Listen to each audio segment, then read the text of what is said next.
Cette vidéo vous est présentée par la boutique l'îleaujeux.ca, un service personnalisé par une équipe de passionnés d'ici.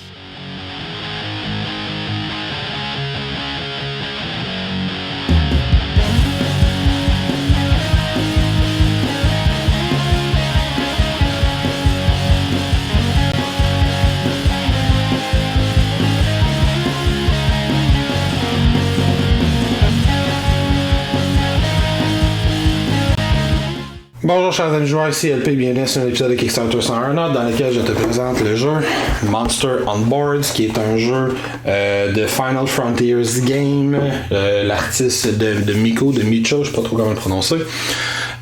C'est un jeu dans le fond principalement de recrutement de dés, fait qu'un jeu de draft de dés. La thématique, c'est qu'on est une espèce de famille de monstres, puis on essaye d'épeurer des villageois pour ramasser du Spook Juice, pour organiser du Spook Juice qui est l'espèce d'essence de peur, pour organiser le plus gros party de monstres possible. Fait que qu'est-ce qu'on va faire, c'est qu'on va recruter des dés, on va placer des dés sur un petit plateau personnel, on va activer ces dés-là pour déplacer des monstres dans la ville qui est représentée sur notre plateau personnel, et ensuite on va utiliser les icônes de ce dé-là pour manipuler notre plateau le plus efficacement possible pour aller marquer un maximum de points. Fait que c'est un jeu de casse-tête de dés. On va placer les dés, on va essayer de les manipuler, puis on va essayer de créer des combinaisons entre ces dés-là. C'est 13€. Est-ce que c'est intéressant? Je le souhaite. Je l'attendais quand même avec une certaine impatience. Fait que j'étais bien content d'y jouer. Maintenant, je vais aller vous expliquer ça. Donc, je vous explique comment on l'installe, comment on y joue. Je reviens à la fin de dire ce que j'en ai pensé. Donc au niveau de la mise en place, la première chose qu'on va faire, c'est que chaque joueur va se prendre un plateau personnel comme ça, qui est à double épaisseur. Il y a un autre côté qui est pas à double épaisseur si on préfère, mais les deux côtés fonctionnent de la même façon. Chaque joueur va prendre 6 grunts, un de chaque couleur, qui va aller placer sur les cercles appropriés dans cette zone-ci. Juste ici, on voit que les grunts, moi j'ai la version Deluxe, il y a une version standard où ce sont des standees, dans la version Deluxe ce sont des petits miniatures, et dans la version Deluxe il n'y a pas les standees, qu'on n'a pas le choix de jouer avec ces morceaux-là si c'est la Deluxe qu'on a. On a également 6 minions, des minions, qu'on va aller placer dans cette zone-ci, juste ici. On a 6 petites icônes comme ça ici qui représentent nos minions, on va aller les placer là. On va avoir en haut à gauche de notre plateau notre jeton de malice, qui est en quelque sorte l'économie du jeu, c'est la ressource du jeu. On va aller le placer sur le 0 sur cette petite piste-là ici. On a chacun 3D comme ça ici, avec la petite citrouille qu'on va aller placer sur le 1 dans les 3 cases appropriées sur la gauche de notre plateau, et on va avoir 3 pierres d'invocation, des Summoning Stones, qu'on va aller placer en dessous de chacun de nos 3D. Pour la présentation, pour la préparation individuelle, tout ce qui reste à faire, c'est que chaque joueur va piger une carte de ce deck-là. Ça va lui donner un objectif qu'il va essayer d'atteindre pendant la partie, puis on a une grande variété d'objectifs, fait qu'il va piger une carte comme ça qu'il garde secrètement près de lui. Et chaque joueur va se prendre l'une des voitures en carton qu'on va avoir préassemblées. Bonne chance pour les assembler. Pour la mise en place générale, on va avoir ce plateau-là préparé. Dans le haut du plateau, on a des indications où on va avoir à aller piger des petits jetons fantômes puis aller en placer un vis-à-vis chacune des dénominations ici. On va avoir un deck de cartes de super vilain ou de vilain de monstres. On va piger une carte qu'on va placer devant chacune des dénominations. Dans le bas, on va placer le paquet de cartes juste à côté. Chaque joueur va aller marquer son marqueur de points de victoire sur les 2 0 de chaque côté, puis on va avoir un compteur ici pour la piste de tour de jeu. Fait qu'une fois placé, ça devrait ressembler un petit peu à ceci. Une fois que c'est fait, on va garder tous les grunts non utilisés, on va les garder proches du plateau de jeu. Ça se peut qu'on en utilise d'autres. On va aller chercher notre sac dans lequel on va avoir placé tous les dés du jeu. On va donner le marqueur du premier joueur au dernier joueur à avoir écouté un film avec des monstres, si je ne me trompe pas. Et une fois que tout ça c'est fait, on est prêt à commencer notre partie. Maintenant, avant de commencer avec les règles, comme d'habitude, quel est l'objectif dans Monster on Boards? Dans Monster on Boards, on va avoir 6 tours de jeu marqués, dénotés par le petit marqueur qui est juste ici pour aller marquer des points de victoire. Comment on va marquer des points de victoire? On va aller faire ça sur notre plateau personnel. Il y a différentes façons de compter des points de victoire. On va avoir nos grunts qu'on va déplacer ici qui vont nous en rapporter en fin de partie. Nos dés vont nous rapporter des points de victoire en fin de partie. On va avoir notre carte objectif qui va nous en donner, et les monstres qu'on va avoir achetés, ces cartes-là vont nous en donner aussi. À la fin du 6e tour de jeu, le joueur qui va avoir le plus de points de victoire va le remporter. Je reviendrai à la fin du vidéo pour le décompte de points de victoire. Donc maintenant, comment on va aller les marquer, ces points-là, en tant que tels, comment on va faire pour bien performer, on va commencer à expliquer le tour de jeu.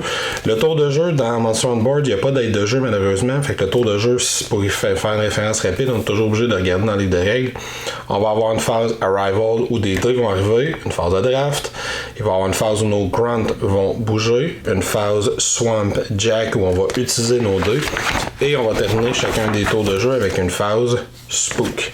Là, on va aller passer ces 5 phases-là, une par une. On va même en fait voir les deux premières phases, dis-je, dans le même segment. Donc, première et deuxième phase, qu'est-ce que c'est? On va aller dans le sac de dés, on va piger 4 dés exactement. On va les rouler devant soi et on va les placer à l'intérieur de notre petite voiture personnelle. Donc, on va prendre ces 4 dés-là comme ça et tous les joueurs vont le faire de façon simultanée. Fait que si je suis dans une partie à 3 joueurs, les 3 joueurs font la même chose. Ensuite, dès que c'est fait, la deuxième phase va commencer où on va commencer une phase de draft. Fait que dans la phase de draft, c'est très classique de n'importe quel jeu. Je vais prendre l'un des dés, je vais aller le placer dans l'une des 4 cases qui est ici. Ça n'a pas d'importance laquelle. Je vais le placer dans le haut de la case et non pas dans le bas de la case. Et ensuite, je vais passer la petite voiture à ma gauche. Je vais donc recevoir la voiture d'un joueur dans laquelle il va avoir un dé de moins, mais je vais drafter un nouveau dé. Je vais continuer comme ça, je vais passer la voiture à gauche et on va continuer comme ça jusqu'à temps qu'on se ramasse avec 4 dés dans notre zone, dans le haut du plateau. Quand on a nos 4 dés, c'est le temps de passer à la phase où on va déplacer nos grunts. Pour déplacer nos grunts, on va activer nos dés un par un et on va bouger tous les grunts de cette couleur-là qu'on possède d'une zone. Quand je parle des zones, je fais référence aux espèces de carrés ici dans lesquels on voit les 6 cercles de couleurs. Chaque série de 6 cercles est une zone de ville dans laquelle nos monstres se promènent pour épouvanter les gens qui s'y trouvent. Si un grunt tombe sur une icône, il va activer l'icône et s'il y a déjà une figure de plastique sur la zone, le grunt va passer par-dessus cette zone-là. Fait que faisons quelques exemples. Si, disons, dans mon cas, je commence par activer ce dé-là, mon grunt bleu va avancer d'une zone juste ici. On voit ici qu'il y a des zones délimitées par les flèches comme ça ici, fait qu'on suit le sens des flèches. Donc si mon grunt bleu il était ici, je suis le sens des flèches. En avançant d'une zone, il va avancer juste là. Si j'avais déjà un minion sur le plateau, j'ai dit qu'on saute par-dessus les figurines de plastique, fait que le grunt ne peut pas avancer juste ici, il va donc avancer sur la zone suivante. Comme il tombe sur une icône, il va activer cette icône-là, ça va me donner un bonus. Si j'avais plusieurs grunts bleus sur le plateau, en activant mon dé bleu, chacun des grunts bleus va bouger. Si on a plusieurs grunts, disons que je suis dans cette position-là, si on a plusieurs grunts, on les active dans l'ordre de notre choix. Je suis pas obligé d'activer le plus avancé en premier. Fait que si je suis dans cette position-ci et j'avance un dé bleu, je pourrais décider que j'active lui, je gagne le bonus que je viens de couvrir et ensuite j'active lui, ne gagnant pas de bonus, mais je suis plus proche de la fin. Si j'ai des grunts qui se rendent à la fin, ils vont me rapporter des points de victoire en fin de partie. C'est l'une des façons principales que je vais avoir de marquer des points. Fait que je vais essayer d'avancer le plus de grunts possible qui sont à la fin. Je vais prendre tout de suite une petite avance en disant que dans la 5e phase de jeu, on va avoir l'une des options qu'on va avoir, ça va être d'acheter des fantômes. Les fantômes, ce sont des petits jetons de carton qu'on va aller placer à n'importe quel endroit sur notre plateau de piste de grunt. Et si un grunt atterrit sur notre fantôme, il va déclencher des bonus. Fait que les fantômes, c'est des façons d'ajouter des icônes sur nos pistes où les grunts vont avancer. Je reviendrai plus tard, mais il y a également des moyens d'avoir davantage de grunts de la même couleur, de différentes couleurs. C'est de cette façon-là qu'on va avoir plusieurs grunts qui vont s'activer en même temps. Donc dans mon cas ensuite, si je finis mon tour, le rouge va avancer de 1, le jaune il va donc avancer de 1 et il va, on va le voir ici, réavancer de 1 et là je gagne un bonus. Comme je suis tombé sur un icône qui est imprimé sur le plateau. Dans la 4e phase du jeu, on va maintenant utiliser nos 4 dés qu'on a placés ici en déclenchant tous les icônes qui sont sur ces dés-là. C'est à ce moment-là qu'on va déclencher les icônes. Les icônes qu'on retrouve sur les dés sont les mêmes icônes qu'on retrouve sur le plateau. Donc au moment où je vais expliquer les icônes qu'on va retrouver sur les dés, vous comprendrez que quand dans la séquence que je viens de passer, quand on tombe sur les icônes qui sont sur le plateau, on les active de la même façon que quand on les active en utilisant les dés. Si je commence avec les icônes, ben par exemple, si je prends ce dé-là, on va toujours aller placer notre dé dans la ligne de notre choix. On a 3 lignes dans lesquelles on peut aller placer nos dés, mais on doit toujours le placer le plus à gauche possible. Fait que mon premier dé, ben par exemple, je pourrais la prendre ici. On voit ici qu'il y a des symboles de citrouille. Il y a 3 symboles de citrouille. Pour l'instant, le chiffre n'est pas important. Les citrouilles vont augmenter la valeur de mes dés qui sont ici dans l'ordre de mon choix. Ici, je le fais 3 fois. Fait que je pourrais dire, ben tiens, j'augmente ce dé-là de 2, puis j'augmente ce dé-là, disons, de 1.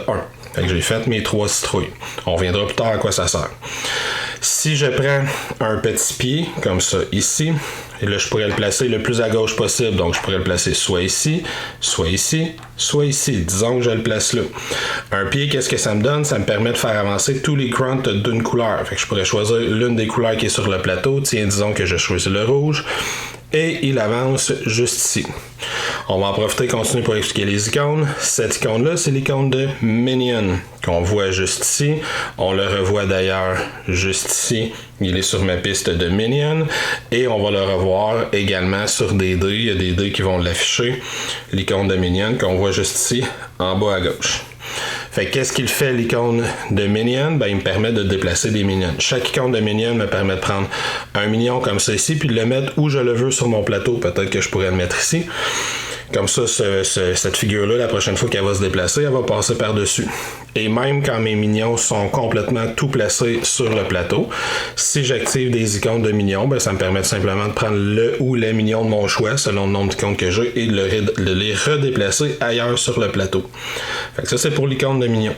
Et l'icône de petit pied, donc ça me permet de déplacer un groupe de minions. Fait que là, dans cette situation-ci, je pourrais dire avec mon pied, je choisis les jaunes, ils sortent par-dessus minions, il va activer cette icône-là, il continue à avancer sur la piste. Qu'est-ce qu'on a d'autre? Disons, si je prenais ce dé-là, on voit qu'il y a encore la citrouille, donc on augmente un des dés, et il y a 2 triangles. Les triangles, qu'est-ce qu'ils font? C'est qu'ils font avancer les pierres de summoning. On voit le petit icône juste ici, complètement à gauche sur le plateau. Fait que je vais avancer 1 ou 2 pierres de mon choix dans mon cas parce que j'ai 2 icônes. Fait que je peux avancer une pierre de 2 ou 2 pierres de 1. Et si on frappe certains icônes encore une fois, ben on réactive ces 10 bonus. Fait qu'on voit ici, j'ai l'icône de Minion. Ici, j'ai l'icône de petit pied que je viens d'expliquer. Ici, j'ai l'icône de main que je n'ai pas encore expliqué. J'y reviens dans 2 secondes. Qu'est-ce que je peux avoir d'autre comme icône sur les dés? Je peux avoir le plus, moins, comme ça ici, qu'on a retrouvé sur la piste jaune, c'est le même icône. Si on active cette icône-là, ça nous permet de changer la valeur d'un autre dé, soit un dé qui n'est pas encore joué, soit un dé qui est déjà sur notre plateau, de plus 1 ou de moins 1. Je ne peux pas changer la valeur du dé que je place. Fait que si mes dés étaient comme ça, puis je décide que je vais placer lui là, ben je pourrais faire plus 1, moins 1, ce dé-là ou ce dé-là. Quelles sont les autres icônes que j'ai? Est-ce qu'il m'en manque? Fait que ça fait pas mal le tour pour ce que je vais avoir sur les dés.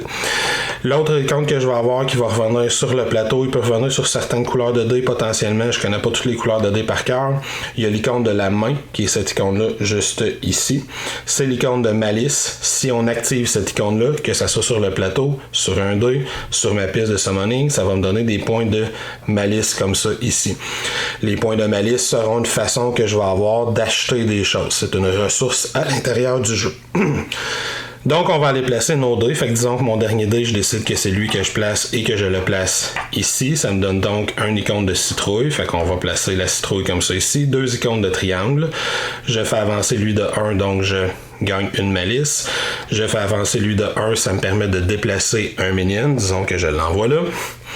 Et avec le dernier dé que je n'ai pas placé, lui va aller juste en haut ici. Fait que le dé, on va le placer comme ça ici.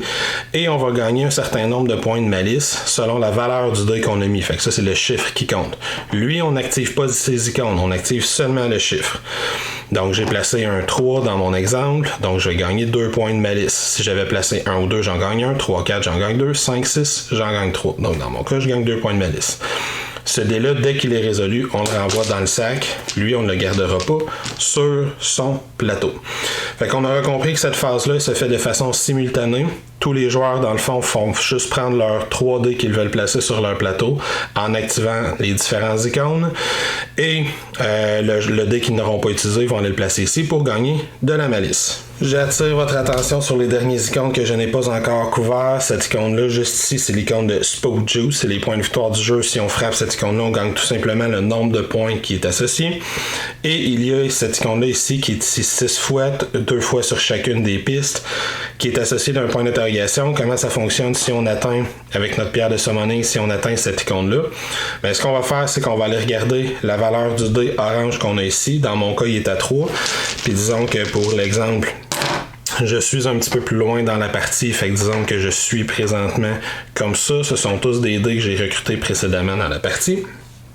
Donc, une fois qu'on atteint ça, on regarde la valeur du dé, il est à 3.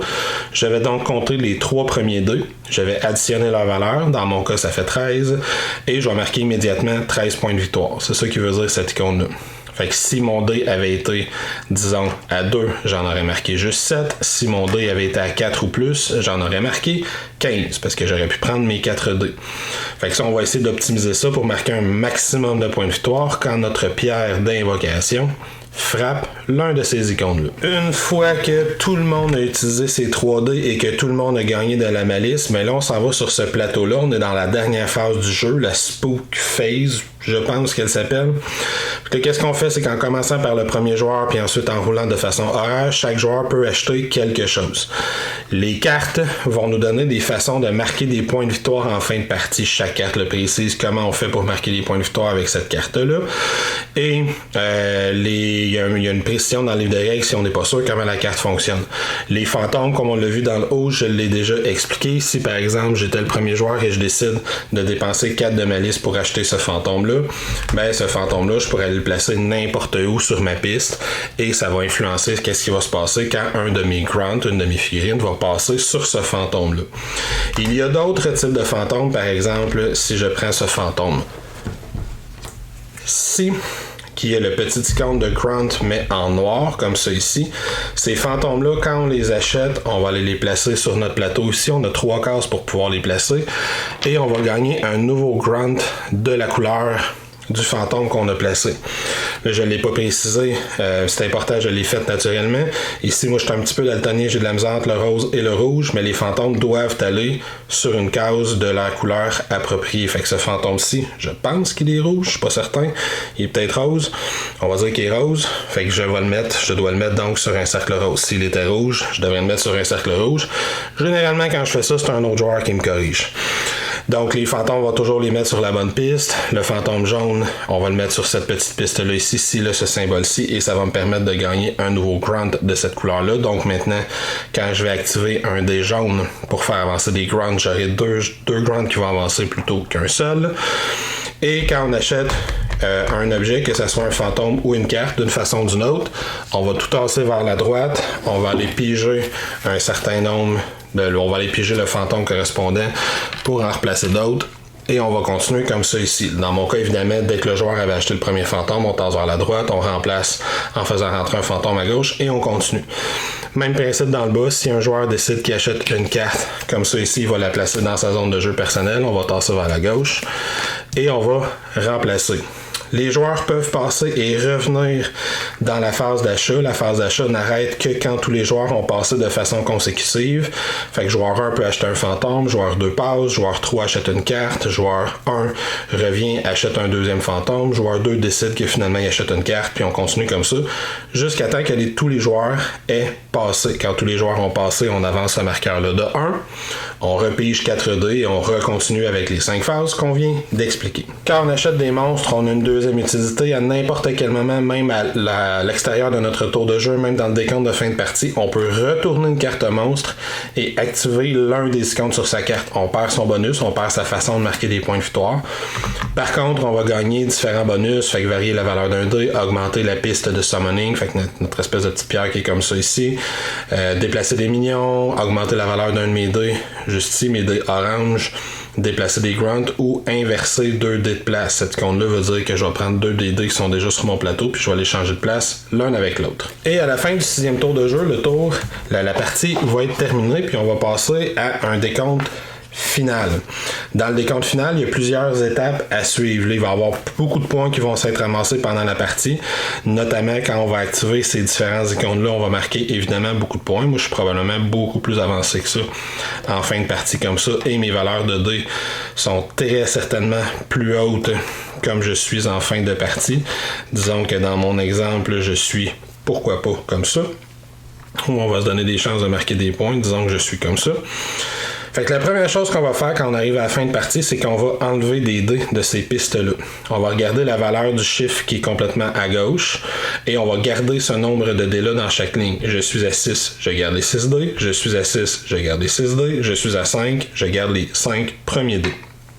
On comprendra que si on perd des dés, on s'handicape fortement pour tenter de réaliser l'objectif qu'on s'est vu fixer en début de partie. La deuxième chose qu'on va faire, c'est qu'on va aller marquer nos points de victoire pour les grunts. Fait que les grunts, on va marquer juste ceux qui se sont rendus dans le cercle final. Fait que si on a des grunts qui ont été très près de s'y rendre mais qui ne s'y sont pas rendus, ils ne vaudront aucun point. Alors que les grunts qui sont rendus dans le cercle final vont valoir des points. Chaque grunt va donner une valeur de 3 points de victoire à chacun des dés qu'on a. Fait que j'ai un grunt bleu, donc 3 fois 2 dés, fait que chaque dé va valoir 3 points de victoire. Fait que j'ai 6 points pour ce grunt ici. Tandis que si je prends lui, mon dé rouge, il va valoir 6 points aussi parce que j'ai 2 dés, fait que 3 fois 1 grunt fois 2 dés. Alors que mes noirs, par contre, on voit que j'ai 1, 2, 3, 4, 5, 6 noirs. Fait que chaque grunt va valoir 18 points. 3 points par dé. Fait que 18 pour lui, ça me fait un total de 36 points pour mes grunts noirs. Ensuite, on va aller regarder si j'ai des cartes comme ça que j'ai acheté. Par exemple ici, gain 1 spook juice for each town space your mummy grunt has spooked. Fait que je vais regarder ma momie, elle a passé combien de cases? Fait qu'elle a passé 1, 2, 3, 4, 5, 6, 7, 8, 9, 10 cases. Fait que cette carte-là me rapporterait 10 points de victoire. Une autre carte pourrait me dire gain 12 spook juice if the sum of the Lord dice is 18. Fait que je vais prendre 2 colonnes de 3 adjacentes. Je vais aller voir si ça me fait 18. Quelque part, si je suis capable de le faire. Évidemment, si je sais que j'ai cette carte-là, je vais essayer d'avoir manipulé mon plateau pour que ça arrive. Et si j'ai réussi à le faire, si par exemple ces 2 colonnes-là ensemble font 18, je marque 12 points. Ça doit faire 18 exactement. Et là, toutes les cartes ont des façons différentes de marquer des points de victoire. Si j'ai 3 dés verts sur une seule ligne, je marque 10 points. Si j'ai des points que je vais marquer pour chaque paire de jaune et de blanc qui sont proches l'un et l'autre. Là, j'ai même pas de dés blancs, donc je ne le marquerai pas. Et tout ce deck de cartes-là, c'est toutes des façons différentes de marquer des points de victoire par rapport à la façon dont nos dés sont placés. Fait qu'on va les marquer ces cartes-là. Finalement, chaque joueur va avoir une petite carte d'objectif comme ça ici, qui va lui donner des objectifs, et ça, il l'a dès le début de la partie, comme je l'ai déjà indiqué. Fait que moi, dans mon cas, on voit que j'ai 6 objectifs différents, et ils ont chacun une valeur en points de victoire. Fait que dans ma première colonne, est-ce que les 3 chiffres s'équivalent? Il y a des petits signes égaux juste ici. Donc j'ai 4, 4, 6. J'ai pas réussi la première colonne. La deuxième colonne, on me dit que je dois avoir juste des dés de couleurs différentes. J'ai rouge, noir, rose, c'est réussi, je marque 4 points. Troisième colonne, le premier chiffre moins le deuxième chiffre doit donner le troisième chiffre. 6 moins 3 égale 3. Je suis ici plutôt 3 moins 2 égale 3, ça marche pas. Ensuite, 3D qui donne 10. 6 plus 3 plus 3, ça donne pas 10, ça marche pas. Tous les dés doivent avoir la même valeur dans la cinquième colonne, pas la même valeur, mais la même couleur. J'ai réussi à avoir juste du noir dans la cinquième colonne, donc je marque 12 points. Et si j'ai réussi à faire la dernière colonne, ce qui n'est pas mon cas parce qu'il me manque un dé dans la dernière colonne, j'aurais fait 18 points. Et encore une fois, dans ce deck-là aussi, on a beaucoup de cartes différentes qui vont nous donner un paquet d'objectifs. Fait que des fois, ça va être des zones particulières. Des fois, on va dire si j'ai réussi à me rendre jusque-là, je vais faire 8 points, mais jusque-là, j'en fais 12 de plus. Des fois, on va me donner des grands objectifs à réaliser pour chaque ligne. Première ligne, je dois faire ça. Deuxième ligne, je dois faire ça. Troisième ligne, je dois faire ça. Des fois, c'est comme je viens de faire. Chaque colonne, j'ai un objectif à atteindre. Des fois, c'est des séries. Si j'ai réussi à faire cette série-là, 10, 25, 50 points si j'ai réussi à faire cette série-là. Ces cartes-là vont rapporter un maximum de 50 points. On va compter ces points de victoire-là sur ce petit plateau. On a une place pour les unités à gauche, une place pour les dizaines à droite. Et à la fin de ce décompte-là, celui qui va avoir le plus de points de victoire va l'emporter. Alors voilà, c'était les explications de Monster on Board. Fait que maintenant, au niveau de la critique, premièrement, qu'est-ce que j'ai pensé au niveau des composantes? C'est un jeu qui a des superbes composantes, super belles. Les dés sont de très bonne qualité, comme beaucoup de dés de Final Frontier dans leurs différents jeux. Les cartes, le visuel des cartes est bon. Les jetons, c'est des jetons qui font la job. Les figurines sont très belles, sont très colorées. Le plateau est très coloré, ça c'est intéressant. J'ai trois problèmes. Au niveau des composantes, premièrement, les petites voitures qui étaient assemblées, c'est l'enfer assembler ça. C'est pas c'est pas que le carton est pas de bonne qualité, mais c'est pas simple à assembler, c'est pas simple à garder, c'est pas simple à serrer, ça prend beaucoup de place dans la boîte, un peu pour rien. Je pense que j'aurais préféré, puis c'est probablement ça que je vais faire, je vais juste découper la partie supérieure pour avoir un petit morceau de carton dans lequel on peut insérer les dés pour les passer facilement, être sûr qu'on se trompe pas de face, mais ça j'ai pas trippé sur cette composante-là. 2, l'aspect utilitaire des composantes. Les composantes vont nuire un petit peu à l'expérience de jeu parce que oui, elles sont belles, mais elles ne sont pas très efficaces toujours. Puis là, au niveau des composantes, il y a les marqueurs de points de victoire qui sont 4 fois plus gros que les cases de points de victoire. Fait que si tu joues à plus qu'un, ce qui va arriver quand même régulièrement, les jetons ne rentrent pas ces cases de points de victoire. C'est vraiment ridicule. Et il y a certaines figurines, entre autres le zombie qui a les bras très étirés et l'octopus, la pieuvre, qui prennent beaucoup de place, puis s'ils se ramassent à être proches d'une autre figurine, c'est pas facile de les faire fitter, si je peux m'excuser l'anglicisme, c'est pas facile de les faire bien fonctionner sur le plateau pour qu'il y ait de la place sans déranger, sans qu'ils accrochent tout autour d'eux autres. C'est pas majeur comme défaut, mais il faut quand même garder ça en tête, c'est pas agréable d'avoir ça à gérer, ça aurait pas été compliqué d'avoir des zombies qui ont le bras le long du corps par exemple. Je serais curieux de voir avec les standees c'est quoi la différence. Les standees sont donc en carton, fait qu'ils sont plus minces. Est-ce que c'est plus facile de jouer avec les standees? Puis je tiens à le souligner, c'est pas la fin du monde comme problème. J'ai lu ailleurs que c'est un très très grave problème dans le jeu. C'est pas la fin du monde. Tu tournes ton zombie un peu dans l'autre sens, puis ça fonctionne très bien. Je m'accroche habituellement, pas dedans maintenant que je suis habitué, mais c'est un peu fatigant. L'autre composante qui m'énerve, c'est les petits summoning stones. Fait que les petites pierres sont très très hautes avec une base très très petite. Fait que je passe mon temps à les accrocher puis à les faire tomber. Puis ça me dérange un peu plus parce que faut que je sois certain de pas me tromper puis de le remettre à la bonne place quand je le replace. C'est important, ça détermine le nombre de cases que j'ai à aller chercher avant de gagner tel autre bonus et de tel autre bonus. Puis comme on a changé beaucoup les phases de dés, c'est pas le genre de jeu que tu peux regarder les dés que tu as recrutés dans le passé pour recalculer ce que tu as fait. Tu passes ton temps à les changer de place, à les changer de valeur. Fait que c'est important, j'aurais apprécié soit que le plateau soit plus profond, soit que les summoning stones soient un peu plus basses, soit que la base soit plus large, pour qu'ils soient plus efficaces dans leurs composantes. Pour le reste, j'ai pas grand chose à dire sur les composantes, c'est des composantes de bonne qualité, c'est un jeu qui est beau, qui a de la gueule, fait que ça c'est intéressant. Au niveau du gameplay, c'est un jeu que j'ai vraiment beaucoup aimé. C'est un jeu qui est un casse-tête de placement de dés. Dans ses avantages, si t'aimes les jeux de recrutement de dés, tu sais, c'est un jeu, tu l'as vu, ça m'a pas pris beaucoup de temps à expliquer. Tu prends 4 dés, t'es places, t'avances les grounds de ces 4 couleurs-là en sautant par-dessus, puis ensuite t'actives les icônes sur 3 de ces 4 dés-là, puis avec le 4e dé, tu gagnes des points de malice. C'est tout. Les icônes vont modifier la valeur de mes dés de Jack, là, mes dés orange. Qu'est-ce qu'ils font ces dés-là? Ben, ils permettent de savoir le nombre de dés que je vais garder en fin de partie. Puis quand j'avance sur les Summoning Stones, un deuxième icône, ça va me permettre de marquer ces dés-là. Fait que les dés de Jack sont importants. Summoning Stones me donne un paquet de bonus, ça va me permettre de marquer beaucoup de points de victoire. C'est important. Les points de malice, fait que l'argent me permet d'aller chercher des fantômes que je vais placer sur mes pistes pour donner davantage de bonus quand je me déplace. C'est important. Qu'est-ce qu'il y a d'autre? Dans les icônes, fait que de faire déplacer mes grounds, de manipuler mes dés, de changer mes dés de place, de gagner des points de victoire, de placer des minions de façon stratégique pour sauter par-dessus les cases qui servent à rien, pour accélérer le processus pour que mes minions se rendent mes grounds plutôt, se rendent à la fin puis fassent marquer des points de victoire.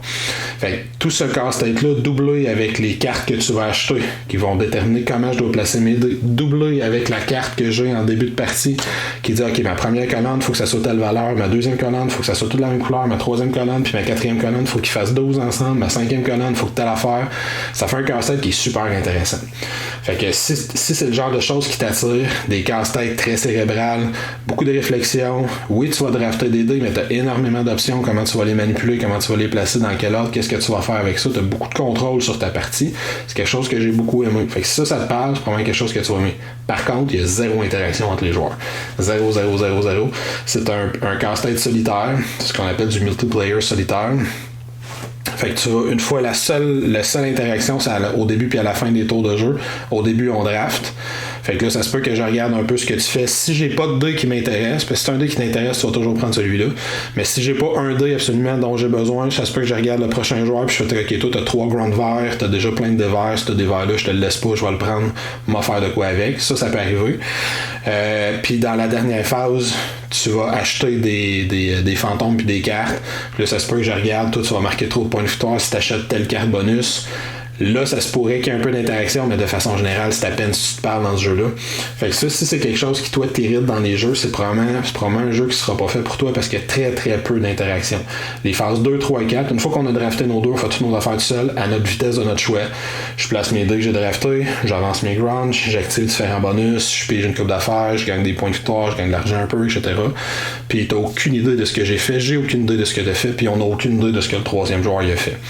Fait que ça va probablement refroidir certains, parce que c'est pas un jeu qui a une grande interaction, puis par là, je veux dire qu'il n'y en a pas du tout. Mais si t'aimes les jeux de casse-tête, de draft de dés, de placement de dés, de manipulation de dés, c'est vraiment un de mes coups de cœur dans ce genre-là. J'ai vraiment beaucoup aimé ça. Il y a des petits problèmes au niveau des composantes, mais loin d'être assez majeur pour affecter mon résultat final, mon amour pour le jeu, mon intérêt pour le jeu. C'est clairement un coup de cœur dans ce que j'ai fait récemment, dans ce que j'ai joué récemment. Donc voilà, j'espère que ça t'a permis de te faire une idée sur ce qu'était Monster on Board.